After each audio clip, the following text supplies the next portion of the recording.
Hello everybody, welcome to my channel. Diba? Mukha akong maganda. Nag-makeup ako at nag-lipstick. Para naman mukhang maganda sa harapan ng mga viewers ko and subscriber. Bakit hindi ako pumasok ngayon? Kahapon nagpapaalam ko kay mami. Kasi habang magtatrabaho ako, may kakaiba akong naramdaman. Pero tinutuloy-tuloy ko pa rin. Dahil alam ko maraming gawa. Kung pwede nga lang, pasukan ko na buong taon, buong araw, buong minuto, papasukan ko eh. E anong gagawin natin kung katawan na natin ang nagre-reklamo? But, anyway, bukod pa dyan, nagluto po ako ng pagkain ko ngayon. At lugaw lang yon. Plano ko kasing maglugaw na lang sa buong linggo at buong buwan. Sabi nga ng nanay ko, yung mga Chinese, mahilig nga sa lugaw-lugaw eh. Bubuhay yun. Rice din naman yun, rice and may chicken ang laman. O, hindi ka naman manghihina doon. Kasi rice pa rin. At least yung lugaw, malambot siya. Pag kinakain mo. At healthy yung lugaw kung gagawin. Para sa katawan ko rin naman yun. Kasi minsan, alam nyo man ako, pag nakita ko ng pagkain, gusto kong kainin. Lahat kaya kong kainin. Pero meron palang hangganan. May mga bawal-bawal. Anyway, bago ko ipakita yan, please click like, subscribe, and click the notification bell para patuloy nyo masubaybayan ang kakaibang buhay namin dito sa banal na bansa, Israel. Please watch this. And, shout out sa inyong lahat, sa mga subscriber ko. 1.33k na po ang ating vlog subscriber at maraming salamat sa mga sumusupport at nanonood at maraming salamat din sa mga basher dyan. Ganun pala daw pag dumadami ang viewer, nagkakaroon din ng basher. Okay? Please watch this.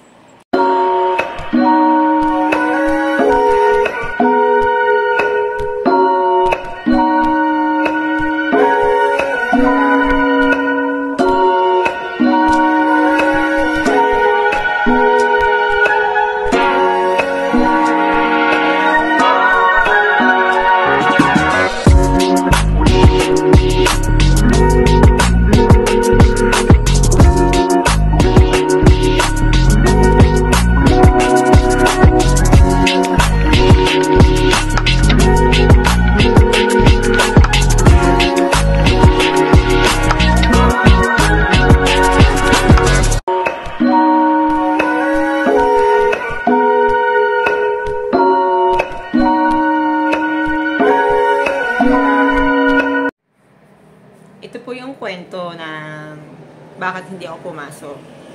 Kahapon, tulak-tulak ko yung agala. Ang sakit ng ganito ko. Kasi naisip ko kasi, nagkaroon kami ng paspasang gawa. May extra bed pa yun eh.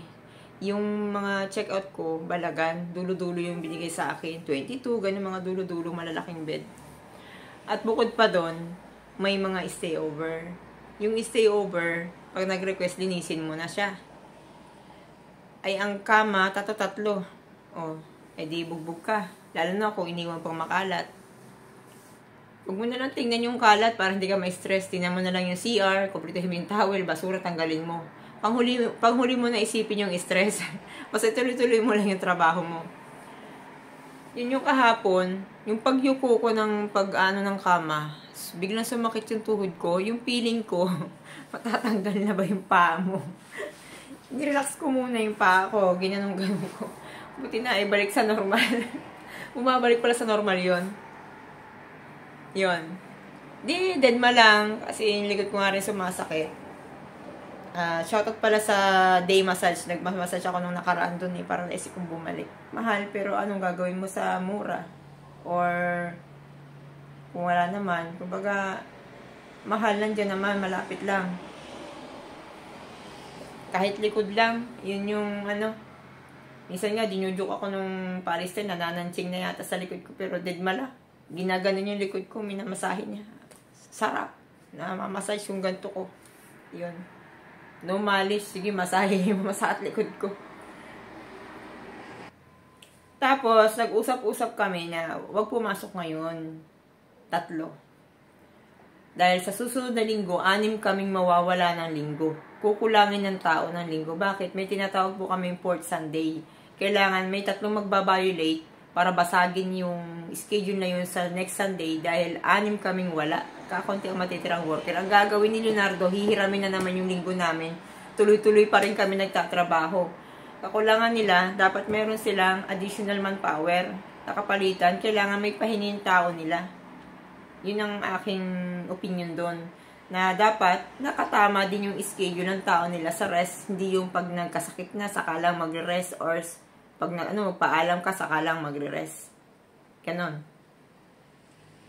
Yung hotel po kasi namin, iba sa mga hotel na nakapost na naman, 1 buwan, nakapost na doon, kita mo na kung kailan ka mag-off. Kami hindi. Uuwi ka muna ng bahay, hintayin mo ng gabi, ang message, kung may pasok ka bukas o wala. Diba, ganun kahirap yung aming kaya naman i-handle yan, pero kaka-stress yan. Yung ganung style. Kasi kulang ng tao. Dapat meron din silang additional manpower, naka-schedule itong pasok mo bukas, this week, ito, 2 araw kang wala, mawawala ka, may papasok namang isa. Kumbaga, merong kapalitan. Ang nangyari, kami-kami lang ang worker, kami-kami yung bugbog. Ngayon, nagpaalam ako sa kanya na kung pwedeng hindi ako pumasok sa housekeeping manager, hindi daw. Ngayon, nagpaalam din sila ay hindi rin sila pumayag. Sige, go. Sabi kong ganon. Ngayon, napag-usapan na, wag na kagabi nito kami usap-usap kaming 3, kada kaya unin pumasok bukas. Sabi ko, ay akong wag pumasok bukas, bagay ako lamang mapapahiyang hindi papasok. Sabi kong ganun. Talagang schedule ko, pasok talaga ako. Nitong umaga, yung aking kamay, hindi ko maigalaw. Tigas na tigas ba? Yung parang hindi dumali yung dugo dun sa yung kanan. Sabi ko, nararamdaman ko yung paa ko masakit, yung kamay ko masakit. Paano na kung lahat yan kumbaga sa isang machine, kung yung 4 na kailangan ng katawan mo para magtrabaho inabalda, magkano ka pa sa Israel, di umuwi ka na ng Pinas. Bahala na siya kung magalit sa akin, basta hindi ako pumasok ngayon. At ang ginawa ko, tumayo ako, tapos nagdasal ako, nagpray. Parang naiyak nga ako kanina eh. Ginawa ko yung cross ni Jesus Christ, niyakap ko. Nagsorry ako kasi ang sabi ko, yun, nung hawak-hawak ko na yung cross, bigla ako nag-isip ng repent. Nagsisi ako, nag-confess dun sa cross. At sabi ko, sorry kung nag-work kami in time of Feast of Tabernacle. Kasi may kaparusahan talaga yung magtrabaho sa araw ng pag-atonement. Kumbaga, ang kaparusahan talaga po yan ay kamatayan, yung magtrabaho ka. Yun, tapos, sabi ko, sorry, kasi we are here to serve and to work for people of Israel, magtrabaho. Kasi nasa Bible din po kasi natin yun, hindi pwedeng sila lang ang gagawa nun, tutupad doon dahil sila Jewish. Tayo, naniniwala tayo kay Jesus Christ, and we are Christian. Yung Bible natin, nakasaad yan doon. Lahat tayo dapat. Yun. At, bawal din kumain ng kumain. Kaya sa akin, lugaw lang muna ako this day. Hindi ako kakain ng kung ano-ano. At bala ko indispose na ibang pagkain na hindi naman diba? Pagkatapos, niyakap ko yung krus na yun. Sa isip ko, buti ang binigay ng Diyos sa akin, sakit. Hindi kamatayan. Nagkasakit ako ngayon. May nararamdaman, hindi kamatayan. Stop na muna. God make a reason. Diba? Gusto ko talagang pumasok. Maaga ko nagising. Ang nangyari, bakit kayo maaga nagising? Nanaginip ako. Kasi pag may nararamdaman sa katawan, kung ano-anong napapanaginipan. May lalaki nagtitinda daw ng funny moment muna tayo. Sa panaginip, may lalaki nagtitinda ng suklay. Ang gaganda ng suklay.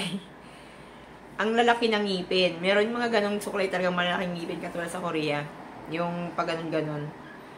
Wala siyang tangkay. Yung isa may tangkay. Yung nagustuhan ko kasi violet. Malaki.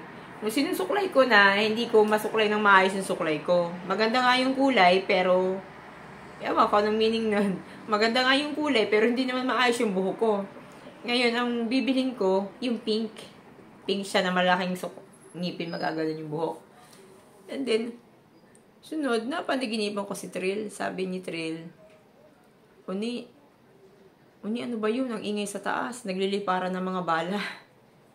Ang aga-aga pa namang naginip ako ng ganon. Kapag naginip kasi po ako ng madaling araw na ganon, nangyayari yun. Nagdasal ako na wag namang mangyari. Kasi 'di ba, may mga banta dito sa bansang ito. Yun. Tapos, yun hindi na ako natulog. May isang sama ko hindi ako papasok. At tinuloy ko na lang yung luluto kong lugaw. Para yun ang kakainin ko. Yun, papasok ako bukas. Kailangan ko lang ipahinga muna ba yung katawan. Tuloy-tuloy ano ba nangyayari sa katawan. Ayan, kumukulo na yung lugaw. Ayan. Pwede ko na yung kainin ngayon. Lagyan ko lang yan ng asin. Yun na, ulam na, pagkain na, lugaw na. Wala na ibang halo.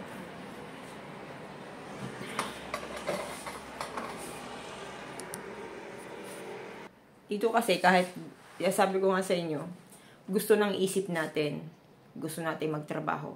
Kung pwede nga lang, huwag na tayo umabsent. Dahil sa pera. Kumbaga, diba? Minsan nga, tatrabaho ko, sabi ko, ano ba nangyayari sa pera? Hindi rin naman, nawawala rin. Ikaw nang bubugbog.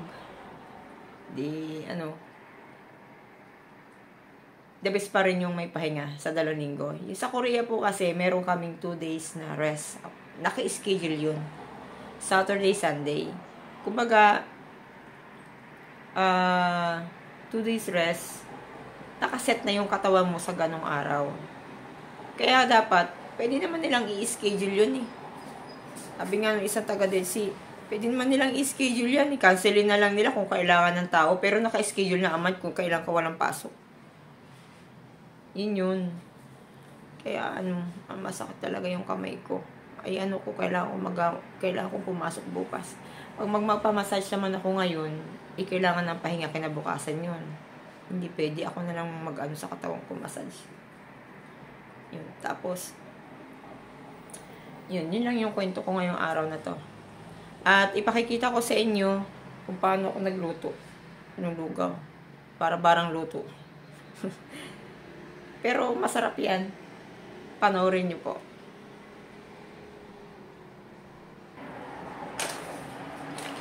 Ayan, kain po tayo. Yan yung lugaw ko. Nilagay ko sa plate na malaki para madaling lumamig. Hindi ko nilagay sa mangkok. Yan ang aking agahan tanghalian. Hindi ako naalala Sabi ako na magbanggit ng political, pero kami po kasi nagsimula rin sa lugaw. Diba?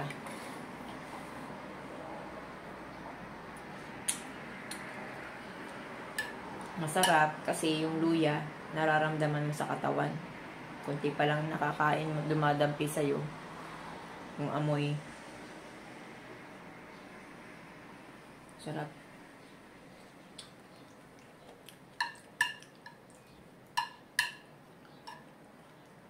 Ganyan ang pagkain ko dapat ngayong winter time. Kasi po sa hotel, pagkain namin mga meat, hindi naman po mainit. Tapos, ang kanin, minsan matigas, oily na matigas. Yung pagkakain ka ba na, katulad nung kumain ako doon sa Asian, pinagpawisan ka. Kasi naramdaman mo yung init, tsaka yung linamnam ng pagkain. Nagpapalakas sa katawan natin yun. Napakahalaga po talaga ng pagkain. Meron akong dalang itlog. Luto na to, ihalo ko yan dyan sa lugaw ko. Patalupang ko. Ayan, may isang itlog na halo ng lugaw ko. Diba?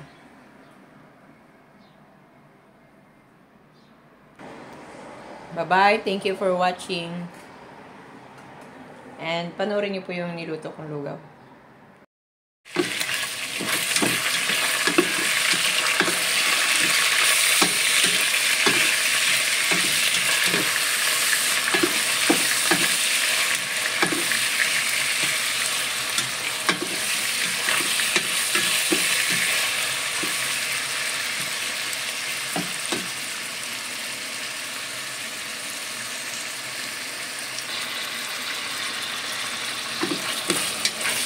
Ginisa ko muna yung chicken para pagkatapos nito, malay lang na yung bawang luya. May oil chicken pa ako, ihahalo ko rin. Yan ang kakainin ko sa loob ng 1 linggo. Maglulugaw lang ako ng isang linggong lugaw lang kakainin ko. Umaga, tanghali, hapon lugaw. Tapos siguro, yun lang kakainin ko. Tapos egg. May gulay din. Ang kakainin ko lang sa hotel, gulay lang. Wala nang iba. Ano na, umaga, sa hapon, lugaw, sa gabi, sa umaga lugaw, sa gabi lugaw, sa tanghali sa hotel, gulay lang. Wala akong kakainin.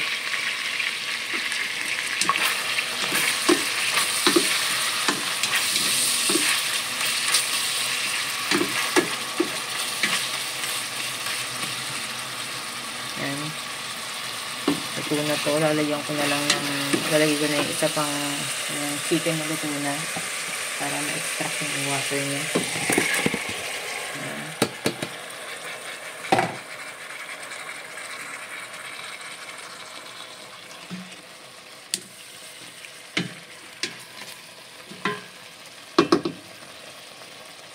Yan muna siya. Pag malapit na siyang mag-brown, lalagay ko na yung luya. Pagkatapos ng luya, bawang naman.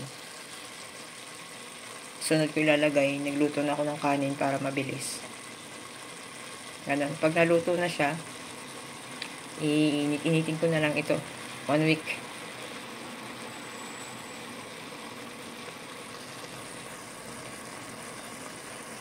Yan. Niluto ko yung chicken.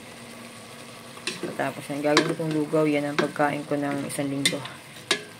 May pagkain kasing bawal sa akin sa hotel. Hindi ko alam kung ano. Hindi ko alam kung ano yung bawal sa akin. Ang kakainin ko lang sa hotel, gulay. Tapos maglulugaw lang ako ng 1 linggo. 1 week lugaw. Chicken naman to, healthy naman to eh. Pag brown color na siya, kulang ng oil. Ang ginamit ko is grapeseed, refined grapeseed oil. Hindi olive oil, hindi kundi oil na mula sa buto ng ubas. Yung ginamit ko. Pakita ko sa inyo. Ayan. Ito. Yan ang oil na ginamit ko. Refined grapeseed oil. Oil na mula sa buto ng ubas.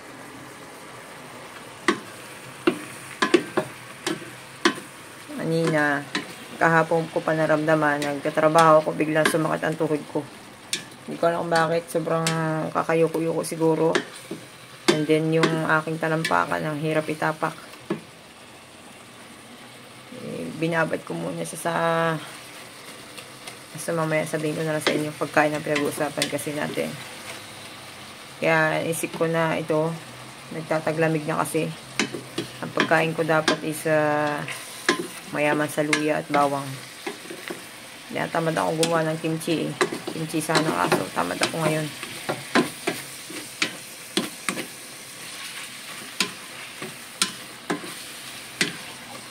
Chicken arroz caldo gagawin ko. 1 week ko itong kakainin. Pag niluto ko yan, para magdadry, lalagyan ko na lang ng tubig tuwing ko lutuin o initin.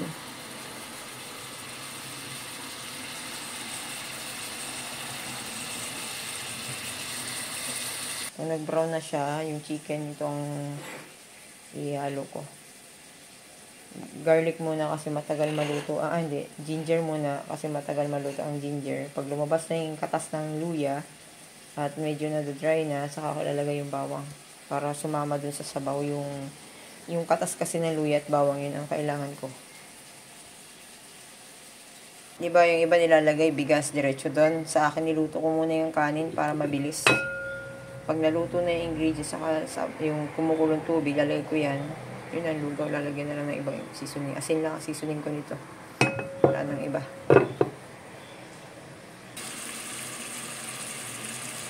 Paalam kasi ako sa aking manager, hindi ako piniyagan. Wala na silang magagawa. Kapag nagkasakit kami, bakit? Sagot nila ang medical namin, hindi nila sagot. Yung kasama ko ang dinala sa ospital, hindi nila nibisita. Bahala sila sa buhay nila. Basta akong mabsent. At ini-expect ko yan bukas. Hanggang Sabado may pasok ako, pero kailangan may upa rin isang araw.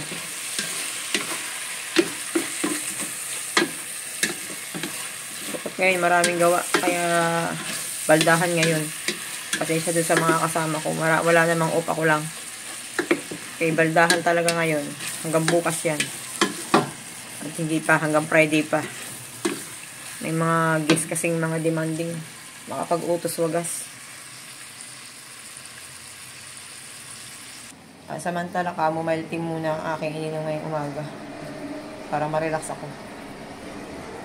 Tapos yung aking paa, binabad ko muna sa asin na may tubig. 2 beses. Mamassage ko po ito mamaya ulit. Mahirap pag paa na, kamay na, nalumpo na tayo, hindi na tayo makatrabaho. Ang labas ito, uwi na tayo ng Pinas. Ganun lang yun. Kung kaya ko pang iti-therapy ko, tuloy pa rin ang trabaho ko dyan sa Leonardo. Miss ako sa manager namin housekeeping eh. Wala daw siyang employee ngayon. Kailangan ako mag-report. Bibigyan na lang daw niya ako na mag-help. Anong mangyayari? Mas malala mangyayari sa susunod pag hindi ako nag-rest ngayon. Sa katakaliwa akong balikat eh. Tsaka yung kamay ko kaninang umaga. Hindi ko maigalaw. Kaya nagdesisyon na ako. Bahala na. Kagabi nga sabi ko sa dalawa ni Trill, hindi ako absent. Papasok ako. Wala, yung katawan ko na nagsabi na, huwag ka nang pumasok. Ayan, medyo na-toasted ang ilalim. Bali, ang gagawin ko, kukuha ko ng frying pan. Doon ko lulutuin yung luya at bawang. Kasi hindi maluluto ng maayos pag ganito. Kasi transfer ko na ibang lutuan. Kasi nag-dry yung ilalim mo. Pag naglagay pa ako ng kanin, masusunog yung lugaw ko. Okay. Ayan, separate kong niluto yung luya. Kasi, pangit yung separate. Parang gusto kong bumili ng kawaling. Yung kawaling ko kasi binili sa tayo. Pinakalawang. Nagustuhan ko sana eh. Kung nababasa kalawang. Gantong kawaling na lang nakikita.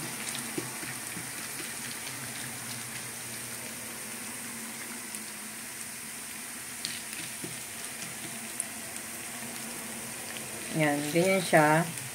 Kapag yung oil, papasok dun sa Julienne ginger. Ginger. Yung katas niya lalabas, sasama sa oil. Yun yung sustansya niya. Maya parang medyo crispy ito. Lalagay ko yung bawang.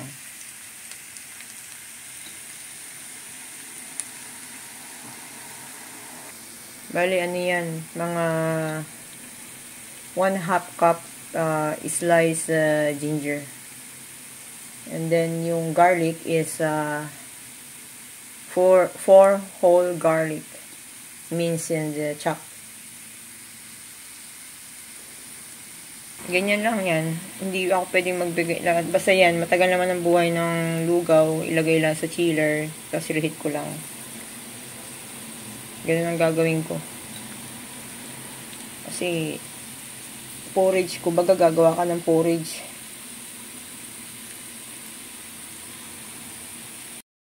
Ayan, nagba-brown na siya. Garlic naman. Habang medyo golden brown, yung garlic naman ilagay natin. Ano mo kasi, katulad ko, nagka-cramps yung mga kamay ko, naninigas sa umaga, hindi ko maigalaw. Kailangan ng katawan natin yung mga ganito. Pampain sa katawan. Luya, bawang yan. Ngayon, lalo na winter ngayon.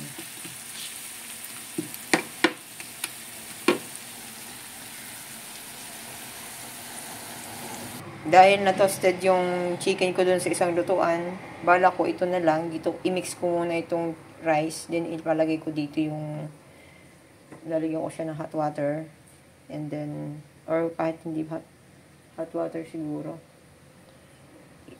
Then ilalagay ko yung chicken tsaka yung fried na yun, pakukuluin na. Ganun na yun, lugaw na yun. Ayan, maganda ang pagkakaluto ng aking kanin, hindi nasunog. Kaya, dito ko na lang lulutuin yung lugaw. Lahat na itong rice na to. Kasi pag maglulugaw ako, hindi ko na kailangan ng ulam. Kasi yung ulam nakahalo na yung manok. Ganyan lang siya.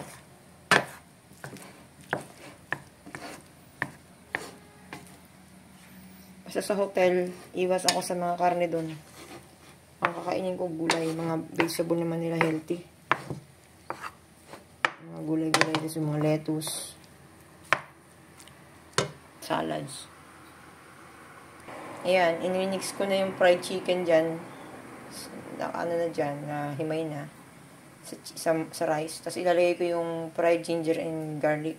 Tapos lalagyan ko siya ng tubig hanggang kumulong-kumulo. Yun na, lugaw ko na yan. Kailangan kong lumakas. Yan ang kailangan kong goal. Kailangan kong lumakas, gumaling.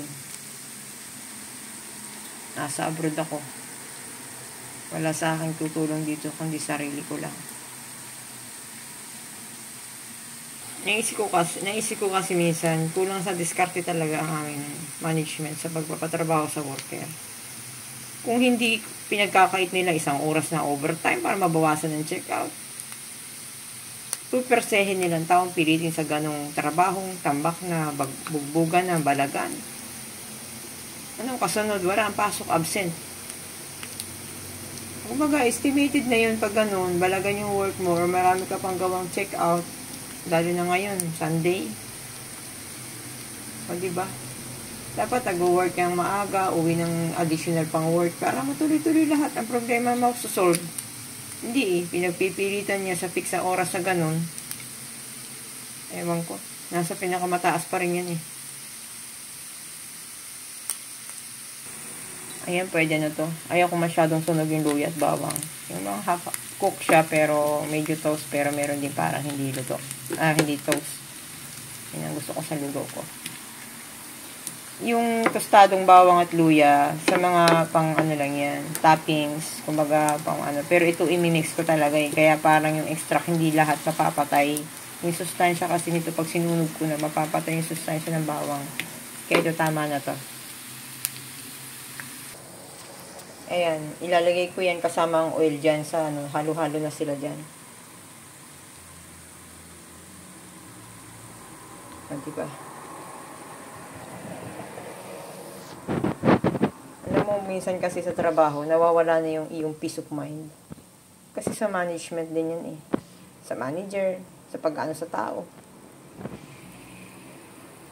Paghawak nila sa tao. Yan. Kaya dahan-dahan lang aking halot ang aking kamay ay masakit pa. Alam bakit sa bakat ito. Siguro kahapon, paspasan kasi, yung aking check-out ay, arrival ko ay 3 lang. Abay, biglang yung 5. Arrival daw, di 8 na. Nagdagdag pa ng 2. Buti tinulungan ako ni Eva dun sa last. May mga extra bit pang kalasin yun. Abwisit talaga. Nabalda na naman ako kahapon, tsaka na isang araw sunod yun. May mga extra bit pa. Kasi ngayon, sukot, marami naka-check-in. May mga demanding pang guest. Sabi yung guest sa akin, pwede ba linisin mo yung room ko pagkatapos ito? Sabi ko, ma'am, I'm sorry. Tapusin ko po muna ang arrival. Kasi yung arrival, hinahabol namin yung time. After ng 3 arrival ko, babalik ako din sa room mo. Sabi niya, aalis kami ngayon. Babalik ako, tutulog na. Ang sungit pa ng pagkasabi niya. Alam niya, sa totoo lang, ayaw ko maging plastic. Pagdating ko doon sa kabilang room, nagsisigaw ako doon. Hindi ko alam kung mangyayaki ako sa visit. Sabi ko, visit na guest. Ang totoo lang, may mga mababait din naman. Mayroon akong guest na sinabi ng guest sa akin na, huwag na ayusin yung kama. Tanggalin mo na yung basura, tsaka lagyan mo ako ng towel. May mga ganun. May guest na hingi lang ng towel. Dila, sobra. Ano ba yan? Mag-iiwan pa ng mga kalat-kalat. Sobra. Anyway, sasama ko dito yung vlog, yung video ni Geraldine ngayon. Napakabalaga nun. Aabutin siya ng ilang oras nun. 1 oras. Grabe, sa pagbabacuum pala ng kalat. Yung trabaho namin dito, hindi biro-biro. Kaya, yung mga perang napapahiram sa inyo, pahalagahan din sana nyo yung bibigay sa inyo.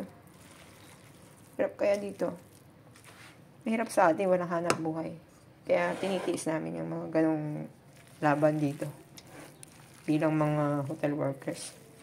Ayan, para na itong bukumbap. Bukumbap ng Korea. Lalagyan ko na lang ng sabaw para maging lugaw. O, diba? Yan eh. Sakit ang kamay ko eh. Kaya shabu-shabu na nangyari.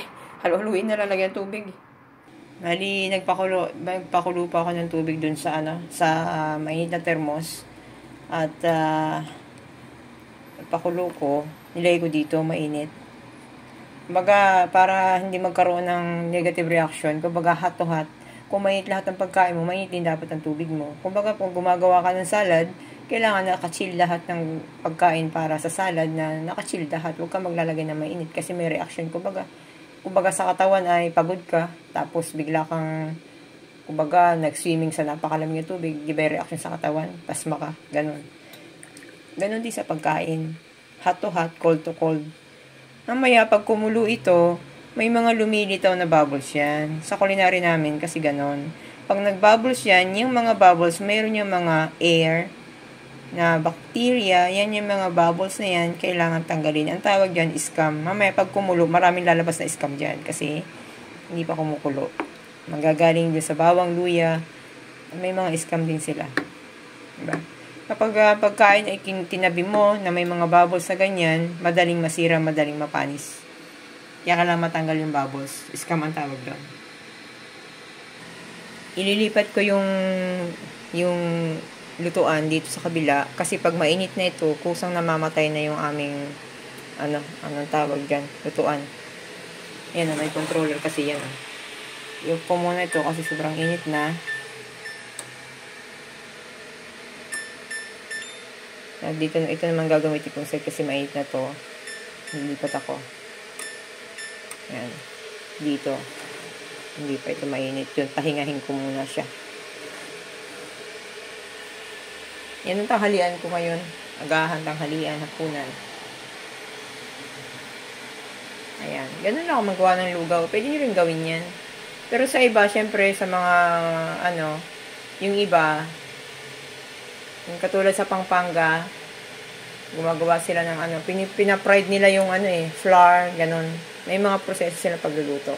Itong lugaw ko, madalian kasi tamad akong mag-mix kaya masakit na ang kamay ko. Niluto ko muna yung kanin ko para hindi nahalo ng halo kasi kung rice ang ilalagay ko direct dyan sa may sabaw na may manok na may luya bawang na pinride, mga ngalay ako kakahalo kasi didikit sa ilalim. At least, yung sa akin, yung rice ko, luto na. Hindi na ako gumamit ng malagkit. Natural rice yung ginamit ko, basmati rice. Yan. Sabi, ang sakit itong kaliwa kong siko. Visit. Yung feeling ko na balian akong hindi ko maintindihan. Kasi yung mga time na marami kasing extra bed, nag-set ako ng extra bed noon, sa ibang floor yun. Sunod-sunod na araw yun, paghahanda sa sukot day. Talagang, ayaw kong mag-superhero. Kumbaga, ginagawa ko yung the best isang araw. Pero yung magtuloy-tuloy ka magtrabaho sa loob ng 7 araw na yan na sukot day, hindi ko yan kaya. Kailangan may pahinga. Kaya ko pero magiging baldado ako. Ayan. Yan sinasabi kong scam. Yung bula na yan na parang sabon, galing yan sa meat or sa rice. Kapag sa lugaw, di ba tinatanggal yan? Yan ay hindi pwede. Yan ang magkukos. Dapat kutsara. Yan. Scam ang tawag dyan. Tapon na yan. Hindi lang yan. Lalabas pa yan mamaya pag kumulo ng kumulo. Pag hindi nyo natanggal yan, yung scam magkakardel. Bubuo-buo siya, sasama na sa pagkain nyo. Kaya habang kumukulo, tinatanggal nyo yung scam. Ayan. Madami yung lugaw ko. Ilalagay ko yung pagnalo sa Tupperware, chichill ko. Tapos mag-add na lang ako ng water. Yung iba, gumagawa ng chicken stock. Hindi na ako gagawa ng ganun. Kasi hindi naman ganun kalaki yung aming ref. Yan, diretso chicken stock na yan kasi may chicken na yan sa loob. Nahalo. Yan ang lugaw ko. O, diba? Nagko-color yellow because of the ginger. Yan ang pagkain ko. Subukan ko kaya isang buwan na ganito. Hindi naman yan masama. Mga Jewish nga, puro chicken. May pagkain sa akin bawal. Siguro, mga pagkain gustong-gusto ko pa naman. Yung kumain ako ng hipon, luto ni Trill, ang sarap-sarap. Hindi ko na mapigilan ng aking kain. Inubo ako ng inubo. Hindi ko alam kung allergy ako dyan sa seafoods. Pero, yan ang namimiss ko kasi. Lalo na yung pagkain sa Cebu. Nung pumunta kami doon sa Cebu. Yung shell na may mga tinik sa labas, na ang lalaki. Napakasarap. Sa parting ano yun eh. Lapu-lapu yata yun, lapu-lapu. Sarap ng yung mga lamang dagat ng Pinas. Number 1. Diyan sa Pinas, hindi man ganun kalaki ang sahod, mababa man, pero biniyayaan ng Diyos ng kalikasan. Kagubatan, karagatan, maganda ang climate sa atin. Dito sa Israel, Holy Land to. Oo, panalo kami dun. Pero ang paligid namin, puro bomba ang lumilipad. Pagkatapos pa dun, disyerto. Pero nagbibigay din naman ng Panginoon ng masarap na hangin lalo na paggabi. Yun ang mga kaibahan, kaya walang perpektong lugar. Diba? Kundi ang perpekto lang nasa langit. Dito sa mundo walang perfect.